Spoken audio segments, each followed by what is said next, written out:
Assalamualaikum warahmatullahi wabarakatuh. Halo teman-teman semuanya, perkenalkan kami dari kelompok 5 Bahasa Indonesia yang beranggotakan saya Aisyah Dwi Kencana, Saya Siti Sakinah Uktireda. Saya Ratri Alfa Yagel. ya teman-teman. Pada pertemuan kali ini kami akan membahas tentang konsep kosakata dan diksi.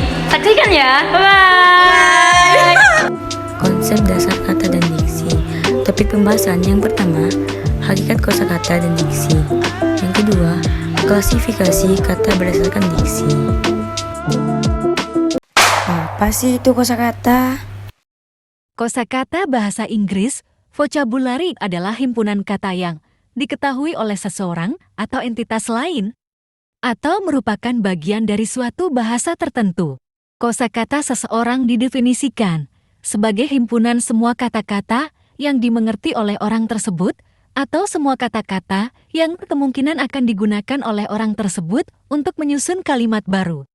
Jenis kosakata. Pertama, kosakata dasar. Kosakata dasar basic vocabulary adalah kata-kata yang tidak mudah berubah atau sedikit sekali kemungkinannya dipungut dari bahasa lain. Di bawah ini yang termasuk ke dalam kosakata dasar yaitu 1. Istilah kekerabatan. Misalnya, ayah, anak, nanak, kakek, paman, bibi, mertua, dan sebagainya. 2. Nama-nama bagian tubuh. Misalnya, kepala, rambut, lidah, dan sebagainya. 3. Kata ganti diri, petunjuk. Misalnya, saya, kamu, dia, kami, kita, mereka, ini, itu, sana, sini, dan sebagainya.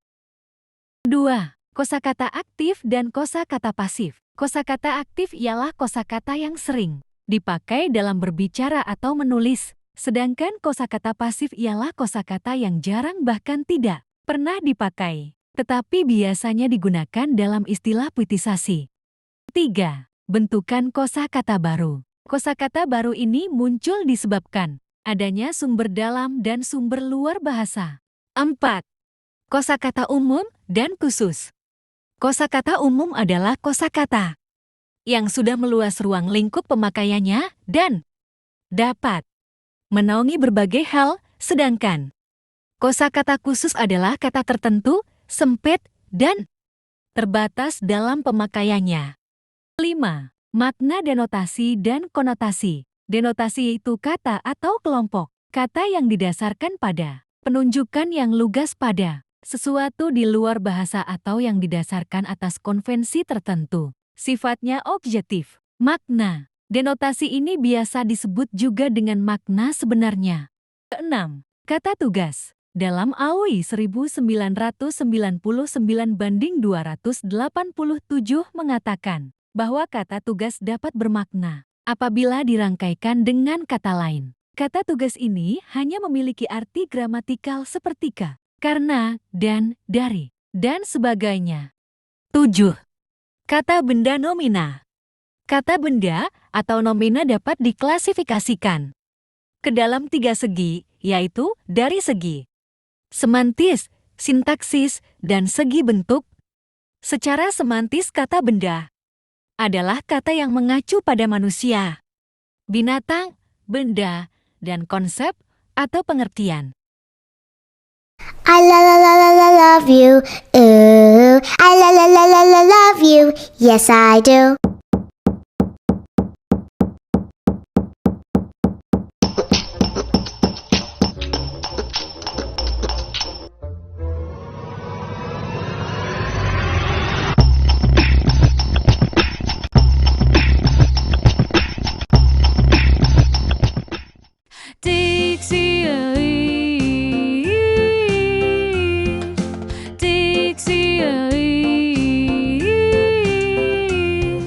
Diksi. Diksi dalam arti aslinya dan pertama merujuk pada pemilihan kata dan gaya ekspresi oleh penulis atau pembicara. Arti kedua, arti diksi yang lebih umum digambarkan dengan enunsiasi kata. Seni berbicara jelas sehingga setiap kata dapat didengar dan dipahami hingga kompleksitas dan ekstremitas terjauhnya. Arti kedua ini membicarakan pengucapan dan intonasi daripada pemilihan kata dan gaya. Fungsi diksi. Fungsi dan yang mempengaruhi diksi. Hal-hal yang mempengaruhi diksi berdasar kemampuan pengguna bahasa. Yang pertama, serangkaian kalimat harus jelas dan efektif sehingga sesuai dengan gagasan utama. Yang kedua, cara dari mengimplementasikan sesuatu ke dalam sebuah situasi. Yang ketiga, sejumlah kosakata yang didengar oleh masyarakat harus benar-benar dikuasai. Fungsi dari diksi. 1. Untuk mencegah kesalahpahaman. 2. Untuk mencapai target komunikasi yang efektif. 3. Untuk melambangkan gagasan yang diekspresikan secara verbal supaya suasana yang tepat bisa tercipta. Yang keempat, membentuk gaya ekspresi gagasan yang tepat. Seperti sangat resmi, resmi, tidak resmi, sehingga menyenangkan pendengar atau pembaca. Kriteria diksi. Agar dapat menghasilkan pengungkapan yang menarik melalui pilihan kata, maka diksi yang baik harus memenuhi kriteria, yaitu yang pertama, ketepatan dalam pemilihan kata dalam menyampaikan suatu gagasan. Yang kedua, seorang pengarang harus mempunyai kemampuan untuk membedakan secara tepat nuansa-nuansa makna sesuai dengan gagasan yang ingin disampaikan dan kemampuan untuk menemukan bentuk yang sesuai dengan situasi dan nilai rasa bagi pembacanya. Yang ketiga, menguasai berbagai macam kosakata dan mampu memanfaatkan kata-kata tersebut menjadi sebuah kalimat yang jelas, efektif, dan mudah dimengerti. Kriteria pemilihan kata. 1. Dapat membedakan antara denotasi dan konotasi. 2. Dapat membedakan kata-kata yang hampir mirip dalam ejaannya. 3. Dapat memahami makna kata-kata abstrak dan kata konkret. Kata abstrak contohnya, jika kata itu bermakna bersifat keadaan dan kegiatan. Contoh, ketulusan, kebodohan, kepandaian, kecintaan, dan lain-lain. Kata konkret, jika kata itu bermakna pada suatu benda, orang, atau apa saja yang mempunyai eksistensi. Klasifikasi kata berdasarkan diksi. Klasifikasi kata berdasarkan makna. Makna denotatif. Makna denotatif adalah makna dalam alam wajar secara eksplisit. Makna wajar ini adalah makna yang sesuai dengan apa adanya. Denotatif adalah suatu pengertian yang dikandung sebuah kata secara objektif. Sering juga makna denotatif disebut dengan makna konseptual. Selanjutnya ada makna konotatif.